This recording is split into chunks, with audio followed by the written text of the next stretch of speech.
የቴዎድሮስ ለጋሲ ሳይንስና ቴክኖሎጂ ታጠቅ ነው። ዲፌንድ ዩርሰልፍ ሰልፍ ሳፊሽንሲ ማንም አይደፍረም ያኔ he's a legend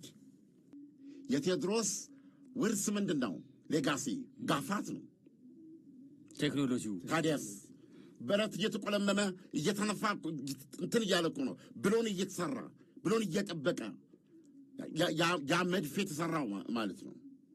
ሶ ምንድነው ሲግኒፊካንሱ መቅደላ ላይ ብቸኛ ኢትዮጵያ ሰራሽ መሳሪያ ተኩሶ የወደቀ ሰው ነው እሱ በዛ ሰዓት ጅበት 18 በኢትዮጵያ 52 ያ ነው ቴዎድሮስ በ60 ነው በፈረንጆች በእኛ 52 አይደል ተመልከት ማየት ያለብህ ብዙ ነገሮች ማቀናጀት አስገድዶ ነው ያንን እንትን ያሰራቸው በኃይሉ ድሪሙን ያንን ጠላት ሊጋጠም ማለት ነው ምንድነው ነው በ1928 ድጋሚ ጣሊያን ስትመጣ እሱ ማረጋቻለ አባቱን ያጠፋ ነው ጣሊያን አድዋ ግርጌ ላይ 40 አመት በኋላ ሊበቀለን ሲመጣ እኛ ቆመ ተጠብቀን ነው ይዘን ይጠበቅ ነው ያውም ከውጭ የሚገባ የትኛው መሳሪያ እንሰራ ነበር ጣሊያን ያኔ ሲመጣ ቦምብ ነው ላያችን ላይ ጣለ በመርዝ ጋዝ ላይ ጨረሰን አየ የቴዎድሮስ ለጋሲማ ሳይንስና ቴክኖሎጂ ታጠቅ ነው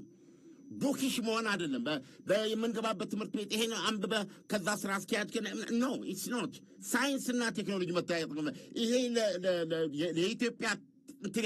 ያደረገው ነገር ነው የሱን ሌጋሲ ጠብቀን ቢሆን ኖሮ ማለት ነው በማይቻል ሁኔታ ውስጥ ቴዎድሮስ ያን ሴባስቶፖልን ያሰራው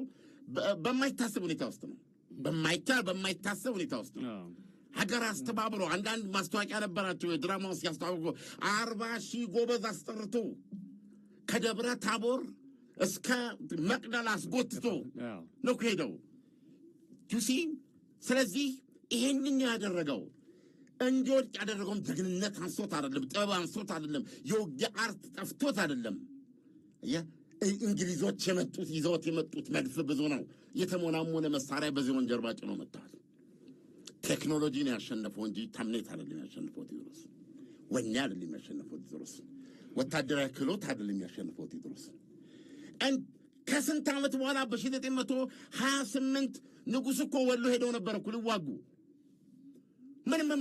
መሳሪያ በምን እንከላከለው የመጣበትን አየ ይሄ ነው ትውልዱስ መቀበል ያለበት ቴዎድሮስን አውቀዋለሁ የምትል ከሆነ ሳይንስና ቴክኖሎጂ ታጠቅ ብሎ ጭስ ያጨሰ ሰው ነው ዛሬ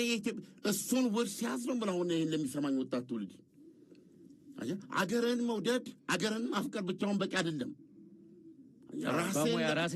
ራስን ለመከላከል መብቃት አለ ብረት ጠምዝ ሮኬት ስራ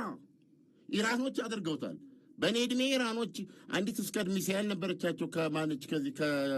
ከቻይና የገዟት የነዳጅ ገንዘብ ስላላቸው ማለት ነው እሷን ትንሽ ካኒባላይዝ አድርገው ርቀቷን የጨመሩት ሁለቱም ይተማተሙ የነበሩ በሱ ነው ኢራቅና ባግዳድ እናንተና ዛሬ ኢራን የት ነች ቴልሚ የኢራን ምህንድስና እኮ ኦምፓር ከእስራኤል ጋር የእስራኤል ብቻ ሳይሆን አሜሪካና እስራኤል እኮ አንድ ላይ ሆኖ እኮ አሁን ድብደባ ሲፈጽሙ ራሷን መከላከል የቻለች ሀገር ነች እንደቀላል የሚታይ አይደለም የመጨረሻ የዓለም ቴክኖሎጂ እኮ ነው ያረፈው ስንት ያን ኪሎ ሜትር አልማ እዛ ላይ ሲጋርንትን ምናምን ሚሳኤል እንትና ሂጅራ ምናምን ሚሳኤል ምናምን እያለች ማለት ነው በዚህ በኩል ሰርጓጅ መርከብ ትሰራለች ባቅሟ የራሷን የጦር ጀት ትሰራለች የራሷን አውሮፕላኖች ድሮኖች ፐርሺያንስ ይሄ ነው እኔ አሁን በጣም ነው ማዝለው በእስራኤልና በኢራን መካከል እንዲህ አይነት የመጠፋፋት ጠላትነት መምጣቱ እሳቤው ነው የሚያስቸግረኝ እንጂ የኢራኖች ራይዝ ኦፍ ዘ ፐርሺያንስ በጣም ነው ደስ የሚለኝ ሳይንስና ቴክኖሎጂ ይዘው የተነሱበት ሁኔታ በአጭር ጊዜ በእኛ እድሜ የሚደንቅ ነው ከጥንት ስልጣኔዎች ውስጥ አንዱ ነን እኛ አየህ የምንማር ፍላጎት አጠቃላይ እንትናችን ጀማሪም አለን እንጂ ኦሬዲ በተግባር ያሳየ ነገር አለ አንድ ሰሞን ሮኬት ምናምን ሰራ አንድ ልጅ እንዲሰራ በተላ አንድ ሰሞን ወሬ ሆኖ ይቀራል ፐርሲስት የሚያደርግ ነው ነገር ይሄ ናሽናል ድሪማችን ውስጥ መካተት አለበት ዛትስ ቴዎድሮስ ስለዚህ ቴዎድሮስ ያንን ጋፋት ላይ ሲያደርግ ያኔ እንድን ወስደን የሚሆን ነው ጣሊያን ሁለቴን ነው የምነግርህ በጭስ እንትን ሲመታን ቀንድበን የምንጥልበት ነገር አናጣም ነበር ጀቷን ይዛ ስትመጣ ቢያንስ ያ አንድ ነገር ማድረግ እንችል ነበር። ወንድሞቻችን፣ እናቶቻችን፣ አባቶቻችን እንደ ዝንብ አይረሸረሹም ነበር፣ አይሞቱም ነበር። ያንን አስበው ነው ቴዎድሮስ ያንን ያደረገው። ሌጋሲ ማለት ነው። የቴዎድሮስ ሌጋሲ ሳይንስና ቴክኖሎጂ ታጠቅ ነው። ዲፌንድ ዩርሰልፍ